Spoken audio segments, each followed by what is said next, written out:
Aquí comienza Reencuentro, una cita con nuestra tradición y los temas de la actualidad a la luz de la Torá. Reencuentro le propone un encuentro con el judaísmo. Conduce Alberto Rusco Lequier.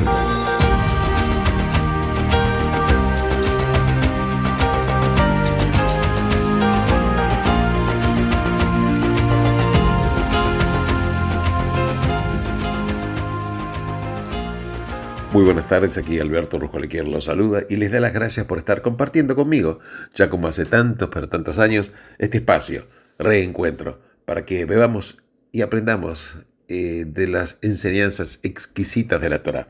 Aquí transmitiendo desde la querida Radio High, desde la ciudad de Buenos Aires. En este día tan especial que es el día 10 del mes de Tevet del año 5784, aquí en el calendario hebreo. Te quiero recordar que el horario para aprender velas de Shabbat aquí en la ciudad de Buenos Aires se establece a las 19 horas 49 minutos y el Shabbat termina mañana a las 20 horas 52 minutos. Así que bueno, ya estamos lanzados aquí en este mes de Tevet. Te quiero recordar que precisamente hoy, viernes 22 de diciembre, se conmemora el ayuno de Azara B'Tevet, que también es llamado el 10º ayuno, porque cae el día 10 de Tevet, que es precisamente el día de hoy, que es el 10º mes del año. Bueno, en este día el emperador babilónico Nabucodonosor comenzó el sitio a la ciudad de Jerusalén en el año 3336, que era 424 años antes de la era común, que concluyó posteriormente con la destrucción del primer templo. El ayuno comenzó hoy a las 3 horas 59 minutos y se extiende hasta las 20 horas 37 minutos. Bueno, te quiero comentar algunos de los acontecimientos desdichados, por supuesto, que ocurrieron en el mes de Tevet. Por ejemplo, un día 1 de Tevet fue exiliado Jehonia, rey de Yehudá, con los sabios de Israel a Babel. Y esto sucedió en el año 3327. También un día 8 de Tevet, pero del año 3515, Talmai, rey de Yaván, ordenó a los sabios judíos traducir la Torá al griego. También un día 9 de Tevet fallecieron Ezra y Nehemías, quienes reconstruyeron el segundo templo en Jerusalén. Un día 10 de Tevet, Nabucodonosor, rey de Babel, cercó la ciudad de Jerusalén, y esto sucedió en el año 3336, y a los 3 años la conquistó en el día 9 de Tamuz. Y también el día 23 del mes de Tevet, del año 5277, los judíos fueron expulsados por la Inquisición de Portugal. Entonces vemos estos acontecimientos desdichados que sucedieron en un mes de Tevet. Es por eso que se hace este ayuno que comenzó, mejor dicho, a las 3 horas 59 minutos y se extiende hasta hoy a las 20 horas 37 minutos. Bien, vamos a también entrar de lleno a las enseñanzas de la porción de la Torá de esta semana, que precisamente se denomina Vaigash. Podemos aprender muchísimas cosas. Vamos a hablar, ¿qué te parece? Algunas cositas respecto del perdón. Bueno, la verdad que, claro, uno escucha la palabra perdón, sabe que es importante, pero quizás no tiene idea de que esto tiene una importancia fundamental. Porque, claro, a través de la historia hubieron, por supuesto, muchísimos inventos que movilizaron a la humanidad. Pero hay algo fundamental en la porción que estudiamos esta semana, que es algo transformador, absolutamente. ¿Y sabes por qué? Porque este hecho transformador sucedió cuando Yosef revela la identidad ante sus hermanos. Y claro, cuando ellos quedaron mudos y en estado de shock, Yosef les dice: yo soy vuestro hermano Yosef, al que ustedes vendieron a Egipto.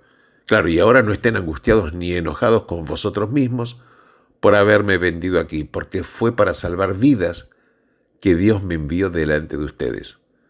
No fueron ustedes los que me enviaron aquí, sino Dios. Esto está establecido en el libro de Bereshit, Génesis. ¿Y sabes por qué te digo que esto es absolutamente histórico? Porque es el primer registro que existe en la historia en la cual un ser humano perdona a otro. Claro, según el Midrash, Dios había otorgado un perdón antes de este episodio, pero no siguiendo el sentido llano del texto. Por ejemplo, el perdón brilla por su ausencia en los relatos del diluvio, de la Torre de Babel y de Sodoma. Cuando Abraham rezó en favor del pueblo de Sodoma, no le pidió a Dios que lo perdone. ¿Por qué? Porque la propuesta de Abraham, ¿cuál era? Se refería a la justicia, pero no se refería a Abraham al perdón. Quizás, por supuesto, pudo haber habido personas inocentes allí, 50 o al menos 10. Hubiera sido injusto que murieran. Lo meritorio sería salvarlos, dice Abraham. Pero claro, esto es bastante distinto a pedirle a Dios que los perdone. Pero en cambio acá, Yosef perdonó. Y esto es el primer registro que hay en la historia, es la primera vez en la historia. Pero claro, la Torá da a entender que los hermanos no captaron plenamente el significado de sus palabras. Después de todo, no pronunció explícitamente la palabra perdonar. Les dijo que no se angustiaran. ¿Qué les dice Yosef a sus hermanos? Les dice, no fueron ustedes, sino Dios. Les dijo que su acción resultó, de alguna forma, positiva. Pero en teoría, todo esto sería compatible con hallarlos culpables y merecedores de castigo. Es por eso que la Torá cuenta un segundo evento, años más tarde, después de la muerte de Jacob. Los hermanos piden tener una reunión con Yosef, temiendo ahora que él se vengara, y por eso los hermanos preparan este relato. Enviaron un mensaje a Yosef diciendo, tu padre dejó estas instrucciones antes de morir. Esto es lo que deben decirle a Yosef. Pido que él los perdone por los pecados y maltratos que han cometido. Ahora, por favor, perdona los pecados de los servidores del Dios de vuestro padre. Y claro, cuando recibió el mensaje, Yosef lloró. Lo que ellos dijeron fue una mentira piadosa. Pero Yosef entendió por qué fue. Los hermanos de Yosef usaron la palabra perdonar.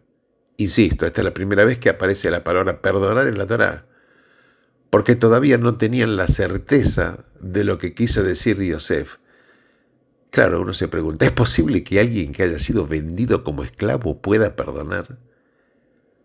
Yosef lloró porque sus hermanos no lograron comprender que él los había perdonado ya tiempo atrás. No estaba enojado, no estaba resentido, ni con deseo de venganza. ¿Por qué? Porque Yosef había dominado sus emociones y reformulado la comprensión de los hechos. Claro, el perdón no aparece en todas las culturas.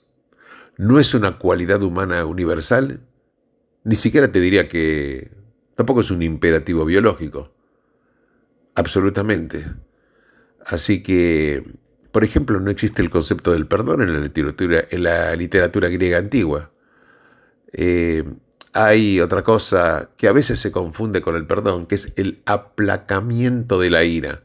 Pero que uno haya aplacado la ira no quiere decir que haya perdonado. Cuando una persona provoca un daño a otra, claro, la víctima se enfurece y busca vengarse.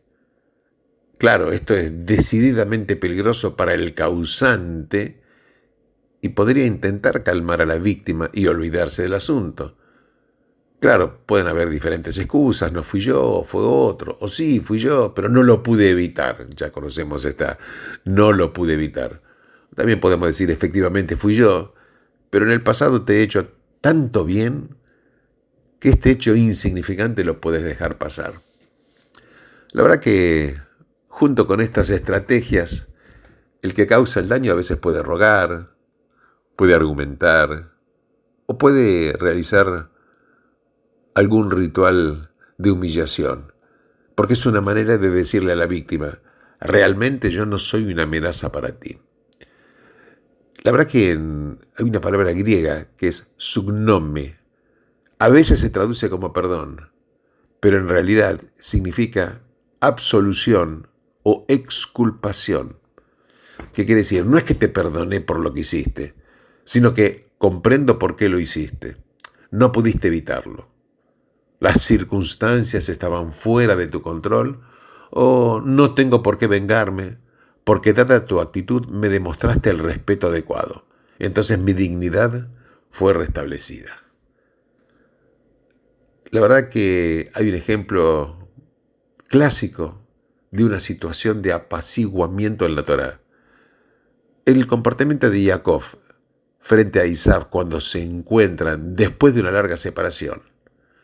Jacob huye de su casa al escuchar de Rachel la intención de Esaú de matarlo, luego de que Isaac, el padre, fallece.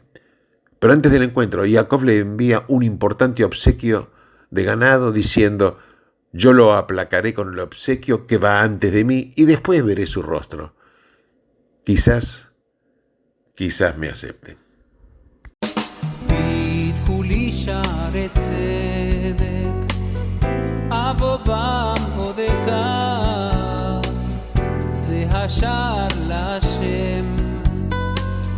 צדיקים יבואו בו, פיתחו לי שערי צדק, אבוא בעמודך, זה השער להשם, צדיקים יבואו בו, עודך כי עניתני, באתי לי לישועה, ומעשו הבונים, הייתה לראש בינה מאת השם הייתה זאת, היא נפלט בינינו, זה היום עשה השם נגילה ונשמחה בו, זה היום עשה השם נגילה ונשמחה בו.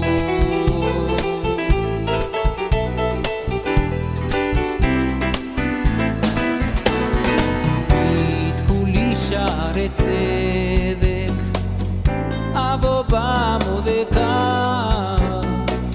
זה השער להשם, צדיקים יבואו בו, עודך כי עניתני, באתי לי לישועה, ומעשו הבונים, הייתה לראש בינה מאת השם הייתה זאת, כי נפלט בינינו, זה היום עשה השם נגילה ונשמחה בו, זה היום עשה השם נגילה ונשמחה בו.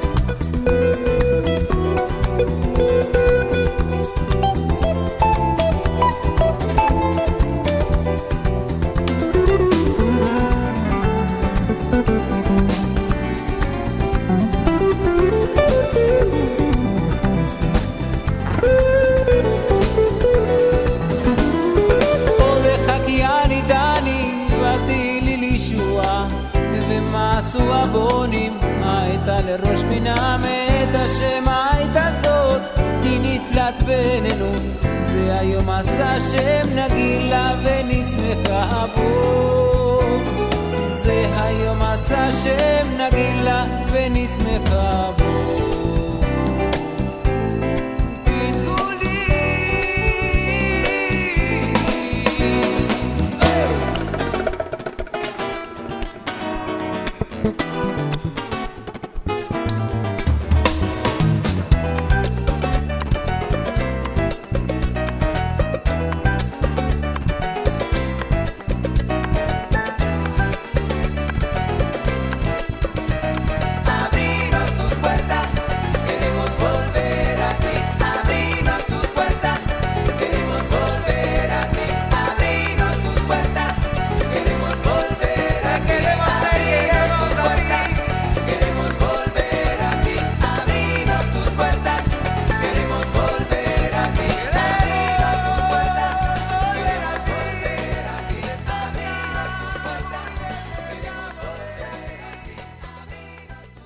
Continuando con este tema del perdón, veamos, cuando los hermanos se encuentran y Jacob se inclina ante Esaú 7 veces, que es un ejemplo de autodegradación. Los hermanos se abrazan, se besan y va cada uno por su camino, pero no porque Esaú lo haya perdonado a Jacob, sino porque olvidó o él ha sido aplacado.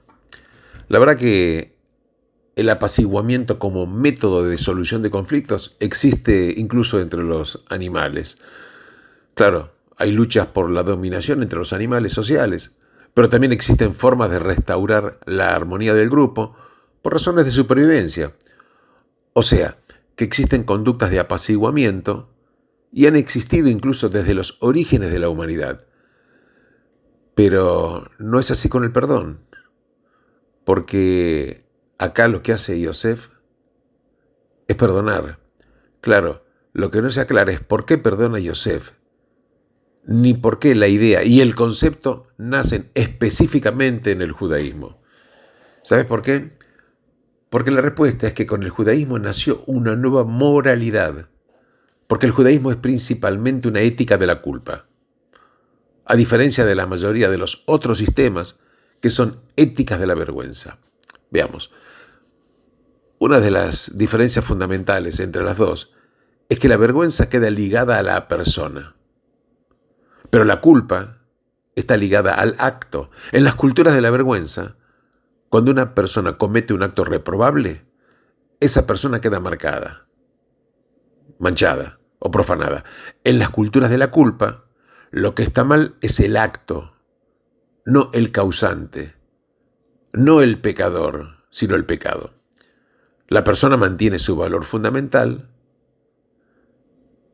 y es el acto el que de alguna forma es el que debe ser corregido. Es por eso que en las culturas de la culpa hay procesos de arrepentimiento, expiación y perdón. Y esto precisamente es lo que explica el comportamiento de Yosef desde que aparecieron sus hermanos en Egipto por primera vez, hasta el punto, en la parashá de esta semana, donde revela su identidad y perdona a sus hermanos. Esto es el hecho de brindar a sus hermanos un curso de expiación. Esto es el primero en la literatura. Y Yosef les está enseñando, y la Torá misma nos enseña a nosotros, lo que es ganarse el perdón. Vamos a recordar un poquitito qué es lo que había sucedido. Primero los acusa de un crimen que no han cometido. Yosef dice que son espías, los encarcela durante 3 días, y después toma a Shimón de rehén y le dice que deben volver a su hogar y traer consigo a Benjamín, que es el hermano menor. En otras palabras, los obliga a reproducir la escena en la cual vuelven a enfrentar a su padre con la ausencia de uno de sus hermanos, que es Yosef. ¿Y qué es lo que ocurre a continuación? Bueno, está escrito en el Bereshit, dice lo siguiente: se dijeron uno al otro, ciertamente merecemos ser castigados debido al episodio de nuestro hermano. Nosotros vimos cuán angustiado estaba cuando nos rogó por su salvación, pero no quisimos escucharlo. Es por eso que esta angustia ha descendido sobre nosotros. Ellos no advirtieron que Yosef entendía todo lo que hablaban porque estaba usando un traductor. Bueno, esta es la primera etapa del arrepentimiento. ¿Sabes cuál es la primera etapa? Admisión, porque ellos admitieron que habían obrado mal. Y luego del segundo encuentro, Yosef hace que coloquen su copa de plata en el saco de Benjamín. Se descubre esta prueba incriminatoria y los hermanos son traídos de vuelta. Y les dicen que Benjamín debe ser retenido como esclavo. Y está escrito en el Génesis que dice: ¿qué podemos decir a mi señor? Replica Judá: ¿cómo podemos demostrar su inocencia? Dios ha descubierto la culpabilidad de vuestros servidores. Somos ahora los esclavos de mi señor, todos nosotros y el que tuvo la copa. Bueno, y vemos que en este relato, esta es la segunda etapa del arrepentimiento, porque por último confiesan. Más que confesar, admiten su responsabilidad colectiva. Y esto es importante porque cuando los hermanos vendieron a Yosef, fue Judá el que lo propuso con la complicidad de todos los demás, salvo Rubén. Y por último, en el momento de la historia fundamental, Judá mismo dice: entonces permítame permanecer aquí como esclavo en lugar del muchacho, déjelo volver con sus hermanos. Fíjate vos, Judá, quien vendió a Yosef como esclavo, está dispuesto a entregarse con tal de que sea liberado su hermano Benjamín. Esto es lo que los sabios y Maimónides incluso definen como el arrepentimiento completo, o sea, cuando las circunstancias se repiten y tiene la posibilidad de repetir la acción, pero no lo hace. ¿Por qué? Porque ha cambiado. Entonces ahora Yosef puede perdonar, porque sus hermanos, liderados por Judá, han pasado por las 3 etapas del arrepentimiento. 1, admitir la culpa. 2, confesar. Y 3, cambiar la conducta. La verdad que el perdón solo existe en la cultura en la que existe el arrepentimiento. Porque él mismo presupone que somos libres, somos entes libres y moralmente responsables, capaces de cambiar. Específicamente cuando reconocemos que hemos hecho algo que está mal, de lo cual somos responsables y que no lo volveremos a hacer. Pero claro, la posibilidad de que esta transformación fuera factible, por ejemplo, en la Grecia antigua, ni en cualquier otra cultura pagana, sencillamente no existía. En el caso de Grecia, por ejemplo, era una cultura de la vergüenza y honor que giraba sobre el doble concepto de carácter y destino. Pero el judaísmo era, en cambio, la cultura del arrepentimiento y perdón, cuyos conceptos centrales eran voluntad y elección. La verdad que arrepentimiento y perdón no son solo ideas, entre muchas otras. Transformaron la situación humana. Por primera vez el arrepentimiento estableció la posibilidad de no estar condenado eternamente a repetir el pasado. Porque cuando me arrepiento, muestro que puedo cambiar.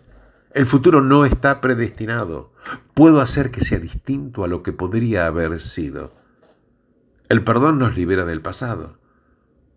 Rompe la irreversibilidad de la reacción y la venganza.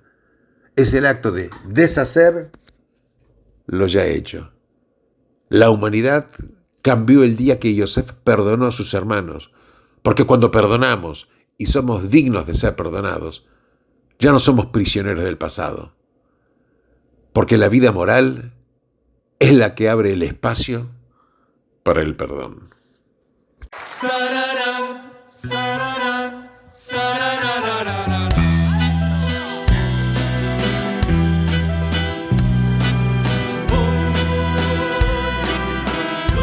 A ver ese coro.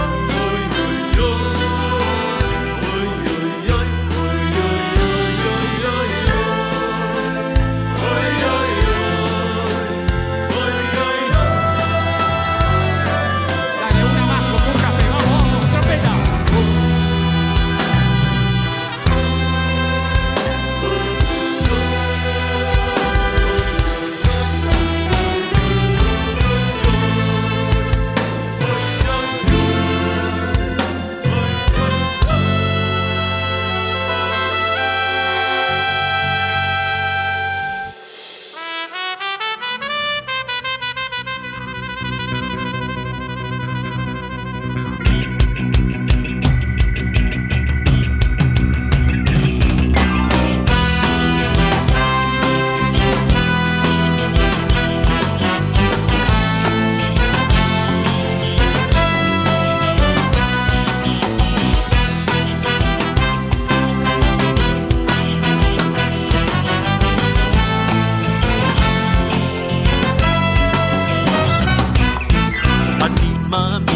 אני מאמין באמונה שלמה במיה המושיע אני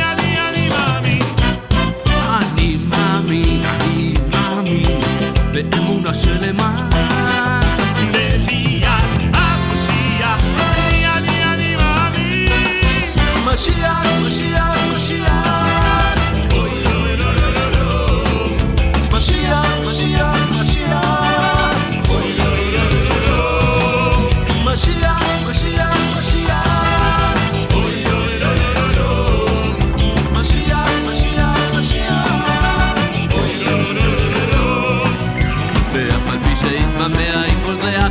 אחכה לו בכל יום שיבוא ואף על פי שיזממיה עם כל זה אחכה לו בכל יום שיבוא שיבוא שיבוא שיבוא שיבוא יוי יוי יוי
Esta es una parashá Vaigash, riquísima.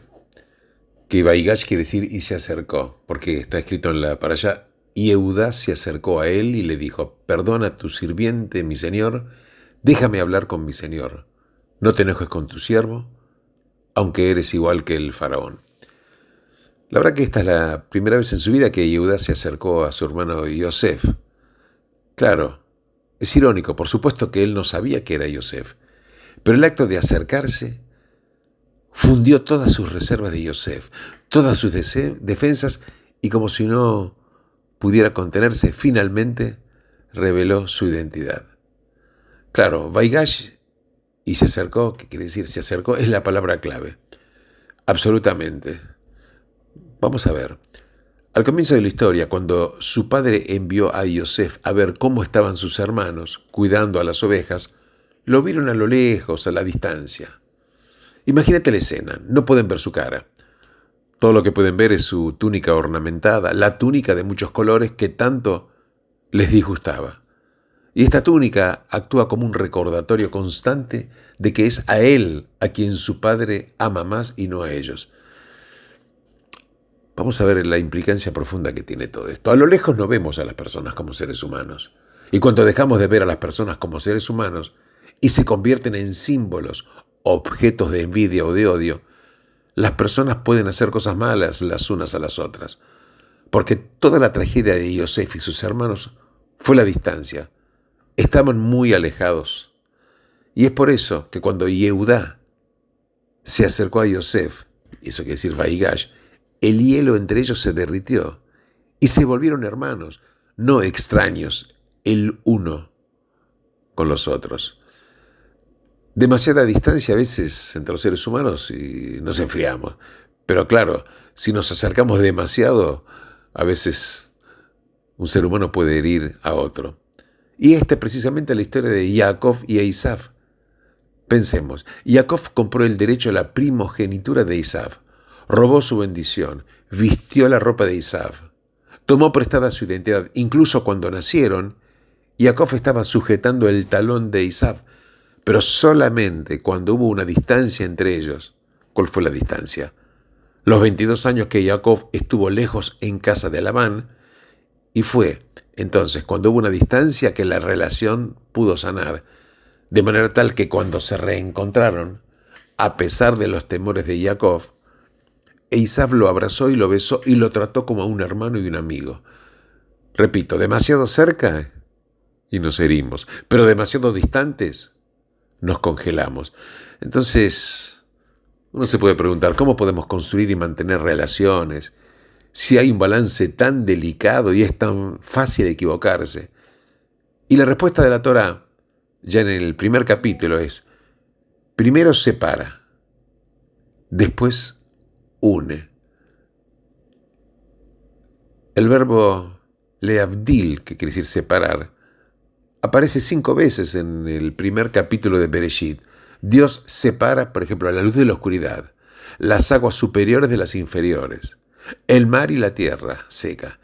Entonces la separación está en el corazón de la ley judía, entre lo santo y lo profano, entre lo puro y lo impuro, entre lo permitido y lo prohibido. ¿Sabes que en el judaísmo kadosh significa sagrado, pero también separación? Porque santificar es separar. Ahora, ¿por qué? Porque cuando separamos, creamos orden, vencemos el caos, le damos a todo y a todos su propio espacio. Yo soy yo y no tú. Tú eres tú y no yo. Entonces, una vez que respetamos nuestras diferencias y distancias, entonces podemos unirnos sin hacernos daño los unos a los otros. Entonces, primero separa y después conecta. Y esta parece ser que es la forma judía. Y al comienzo y al final de la historia de Abraham aparecen también separaciones desgarradoras. Al principio de la misión, a Abraham le fue dicho que se separe de su padre, que deje su hogar y viaje hacia una nueva y lejana tierra. ¿Te acordás de la parashá Lej Lejá? Y al final le fue dicho que se separe, de maneras diferentes, claro, de cada uno de sus 2 hijos. Claro, Y es así como Dios creó el universo. Es así como creamos relaciones personales reales, separándonos y dejando lugar para el otro. Los padres no deben buscar controlar totalmente a sus hijos. Los esposos no deben buscar controlarse el uno al otro. Es la distancia, claro, inteligentemente calibrada entre nosotros, en la cual la relación le permite a cada uno convertirse en individuos plenos y luego ser vistos cuando nos tomamos distancia y los observamos, pero no desde muy lejos. Entonces, el símbolo más hermoso del problema y su solución es la ceremonia también de Havdalah cuando finaliza el Shabbat, y especialmente la vela de la Havdalah. Vemos que la llama, los pábilos están separados, pero la llama que producen está unida. Y es lo que pasa también entre marido y mujer. Es así también entre un padre y su hijo. Y también es así, o por lo menos debería, entre hermanos. La distancia dañó la relación entre Yosef y Yehudá, pero Vaigash, el acto de Yehudá de acercarse a sus hermanos, la reparó.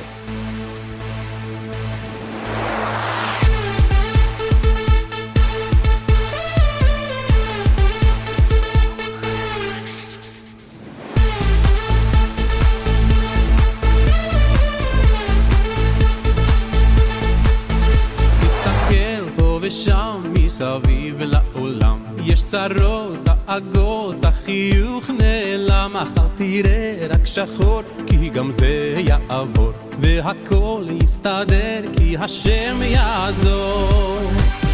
יש תקווה, נשיר כולנו יחד, יש אמונה חזקה מכל הפחד, לא ניפול, לא נרד, כי אנחנו לא לבד, יש לנו השם אחד. יש תקווה, נשיר כולנו יחד, יש אמונה חזקה מכל הפחד, לא ניפול, לא נרד, כי אנחנו לא לבד, יש לנו השם אחד.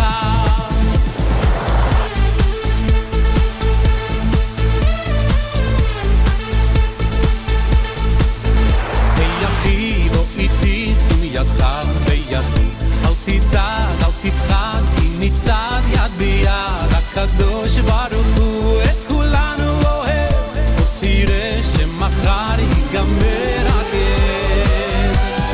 יש תקווה, אם נשיר כולנו יחד, יש אמונה חזקה מכל הפחד, לא ניפול, לא נרד, כי אנחנו לא לבד, יש לנו השם אחד. יש תקווה, אם נשיר כולנו יחד, יש אמונה חזקה מכל הפחד, לא ניפול, לא נרעד, כי אנחנו לא לבד, יש לנו השם אחד.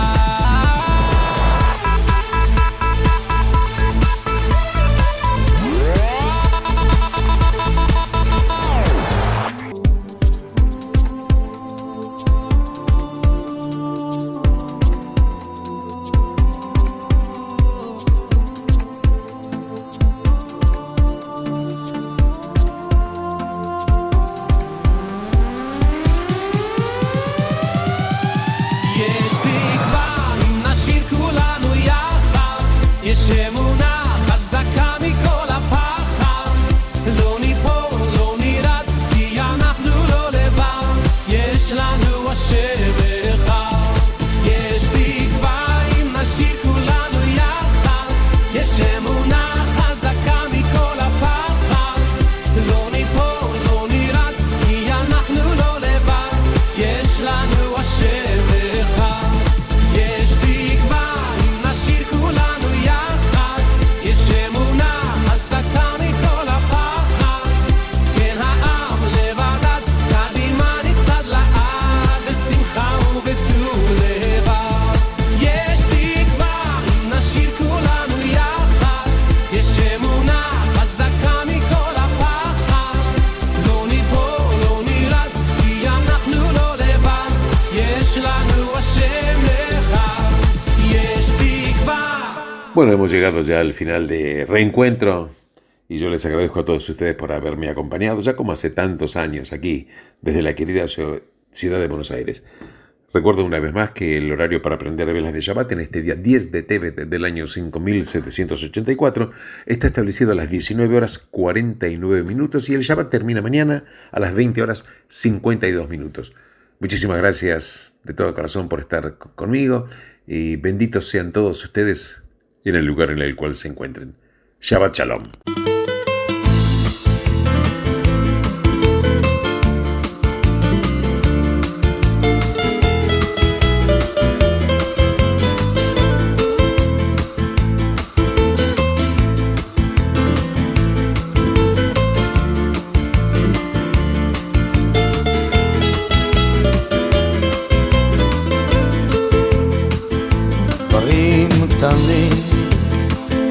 דברים פשוטים וקצת הפתעות באמצע הדרך, זמנים חולפים ומשתנים. אתמול אתה היית מלך, לאן פרחו הציפיות ואיך נשארת בלי תשובה, עוד לא הספקת לעשות. ומה נשאר מכל העבר? הכל תלוי בך חבר, היה חזק אל תישבר, אל תיתן לעצמות בך לפגוע, היה חזק ותתגבר. הכל תלוי בך חבר, היה חזק אל תישבר, אל תיתן לעצמות בך לפגוע, היה חזק ותתגבר.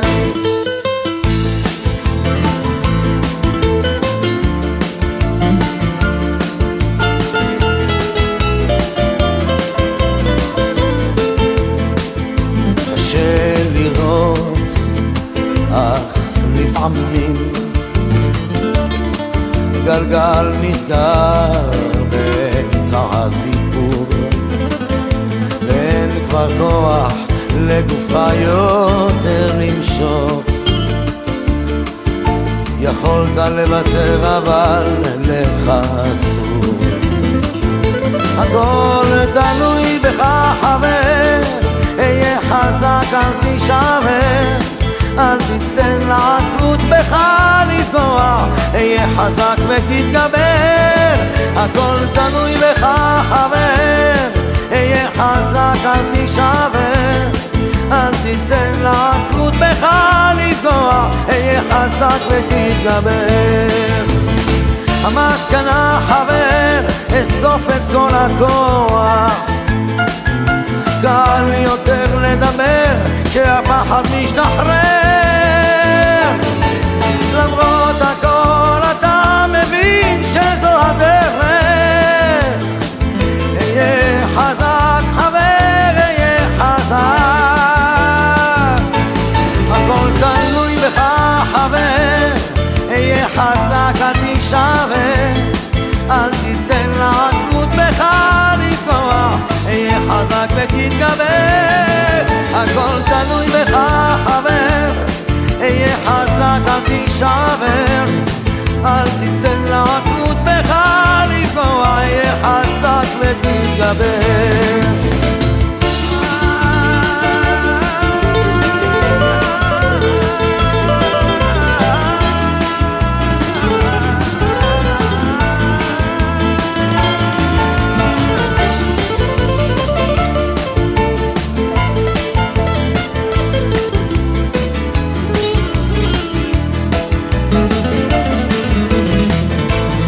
הכל תלוי בך חבר, היה חזק אל תישבר, אל תיתן לעצמות בך לפגוע, היה חזק ותתגבר. הכל תלוי בך חבר, היה חזק אל תישבר, אל תיתן לעצמות בך לפגוע, היה חזק ותתגבר.